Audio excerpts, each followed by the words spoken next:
Sa mga katik vloggers, mga subscribers, bago tsaka luma, mga supporters, mga dumaan, dumalaw at bumisita sa channel, lahat ng mga viewers, secret viewers at silent viewers, magandang araw. So nag-home service tayo at meron tayo ditong higher na 32 inch. At ang problema nito ay walang power dahil nabasa. Ayan o, ayan pa yung basa niya o. Yun yung tubig o.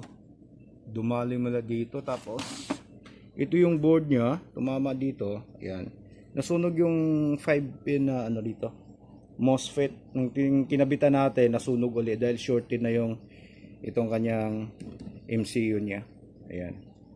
So, ang ginawa natin, naghanap na lang tayo ng ibang board. So ito pa oh. Putok pa yung filter sa ano niya, sa backlight ano niya, supply. Okay? So ito yung luma. Tapos naghanap tayo ng pwedeng isalpak dito sa kanya. So ito yung nakita natin na po pwede. Ayan. Okay? So ito. Tingnan nyo ng maigi para kung makaka-encounter kayo ng mga ganito, alam nyo na yung mga ganitong board ay po pwede. Ayan siya. Subok natin ano para makita nyo.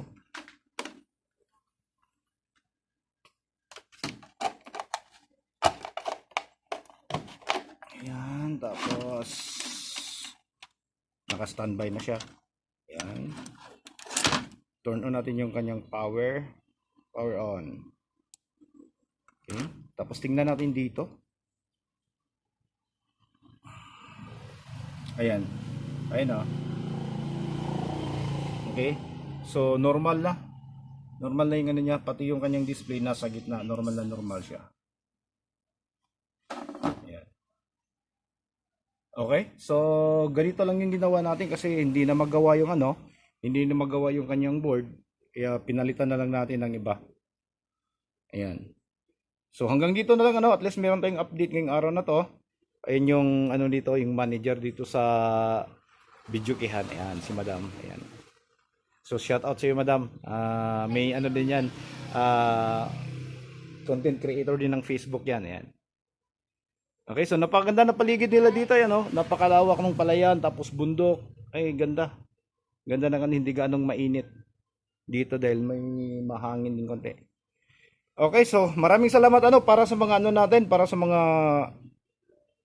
subscribers natin, mga laging taga-subaybay sa mga videos. So paki-click na lang, may mga products tayo na lumalabas dyan sa screen o kaya sa baba. So pwede nyo i-click yan para makita nyo lahat ng product yan ay nasa Shopee.